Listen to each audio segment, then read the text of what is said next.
حضرت موسی علیه السلام چې کله په مصر کې سړی په سوکو وو روغ هغه سړی ظلم کو د ولا ادب ورکو مړ شو لاړ مدین ستړی ستومانه خولې پې بیږي او هېڅ قسمه سامان ورسره نشته مدین ته لاړ نو هلته یو کوي نو په هغه کوي باندې به خلکو خپلې ګډې چیلې وخان سیرابول نو هغې سره خوا کې یو ونه وسورې نو خلک لګیا دي خپلې ګډې چیلې وخانې سیرابوي او موسی علیه السلام ورته ګوري د خلکو هغه خپلې ګډې چیلې وخان سیراب کړل نو هم ظالمانو یو ګټه تیږې راواغېسته او د کوي د پاسه یې کېښاو د کوي سر و درون په لس کسه به یې دا سر بنداو دې دپاره به یې بنداو چې څه شی پکې ګنده پرې ونه ځي دا خو په ځنګل کې کوي دی او پلیت نه شي نجس نه شي او بېسخا نه شي او لږې غوندې اوبه وې په حوض کې پرېښودې ځکه دوه جینکې د هغې دواړو جینکو خپلې ګډې چیلې راوستې دي نو هغه جینکې اخوا ولاړې او ګډې چیلې یې منع کولې قرآن شریف کې الله وایي ومن دونهم امرأتان تذودان نو دې خلکو لږې غوندې اوبه په هغه حوض کې په هغه خوړ کې پرېښودې او سر یې بند کړه ولاړل نو موسی علیه السلام هغه جینکو له اواز ورکړ مخ ورته نه ګوري نظر ورته نه کوي اواز یې ورکړ ما خط بکومه تاسو له ولاړې هغې وی مونږ دې له ولاړو چې دا ګډه چیلې سیرابه خو چې دا سړي تر څو وي نو مونږ دا سړو ته نه نږدې کېږو چې دوی واپس یې حتی یصدر الرحال لا نسقي حتی یصدر دوی واپس دوی لاړ شي هله به مونږ دا خپلې ګډه چیلې سیرابه هم پاکې جینکې وې نو چې هغوی تل هغوی خو سر بند کړه نو موسی علیه السلام ورغی نو دکې خو پیغمبري طاقت و هغه مضبوطه تیږه چې په لسو کسو چتېږي په یوازې چته خلافه کېښه او هغه برقه چې په لسو کسانو بر ایستلې کېدله هغه په یوازې راویستله هغه حوض یې ورته راوبو ډک کړه اواز یې ورته وکړي راشه ګډه چیلې م سیراب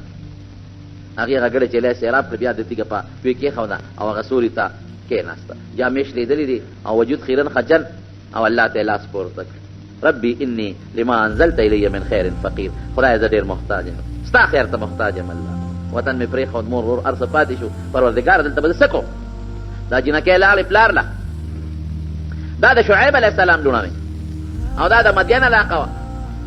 هلته یې پلار طالب بابا یو مسافر سړی او ډېر بې کسل او بې څوکه او داسې مې ولید غریب د جړغونې غوندې م دی مسافر دی داسې معلومېږي لکه د بل وطن نه راغلی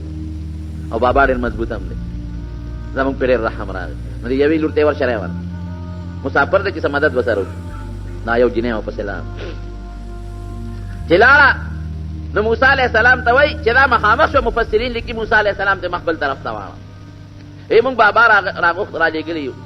او تا زمونږ پلار غواړې ان ابي یدعوکه بابا زمونږ تا غواړې چې تا مونږ لکه مې ګډې چیلې سیراب کړو چې د هغې لږه مزدوري دله نو دې غریب هم په زړه کې خوشحاله چې زه خیر دی نور څه پیسې نه لږ وړی ډوډۍ خو راکړي او زه بری بابا دی نو که زما دلته کې څه بندوبست وشي ځکه د فرعون خو زه دشمن یم اوس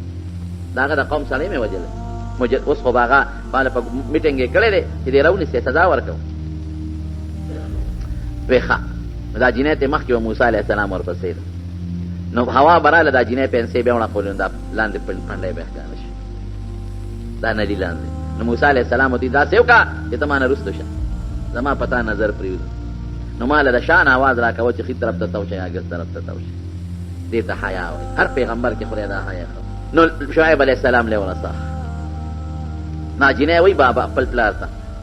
وی بابا که ته مزدور نیسې که نه ان خیر من استاجرت القوي الامین نو دا سړی په مزدورۍ ونیسه دی ډېر امانتګرم دی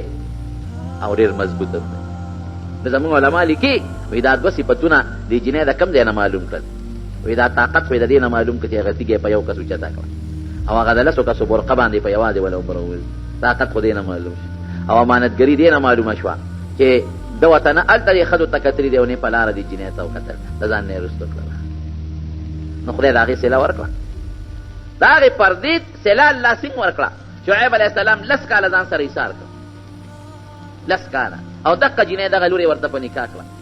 او خپلې ګډې چیلې هم ورکړې او بیا مصر ته خپل کلي ته م رخصت کړه او رب العالمین نبوت او پیغمبري م ورکړه لویه خبره دا درونه ګوره دا مال شو دولت شو او دا روغ صحت شو او دا ځواني او بچي دا د چا دي تاسو نه تپوس کوم دا د الله